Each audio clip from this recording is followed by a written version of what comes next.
Sebuah video viral memperlihatkan kericuhan yang terjadi dalam sebuah acara hiburan rakyat bertema orkesan. Namun lokasi pastinya belum diketahui. Dalam video yang diunggah oleh akun Instagram @infokomando_official pada Kamis 12 Juni 2025, tampak sejumlah pemuda terlibat dalam aksi ribut dan onar yang menyebabkan suasana acara berubah kacau.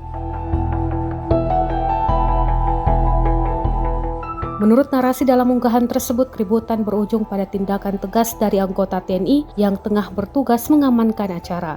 Beberapa pemuda disebut terkena sabetan selang dan tendangan keras yang terekam jelas dalam video dan menuai berbagai reaksi dari warganet. Belum diketahui secara pasti lokasi kejadian maupun penyebab awal keributan.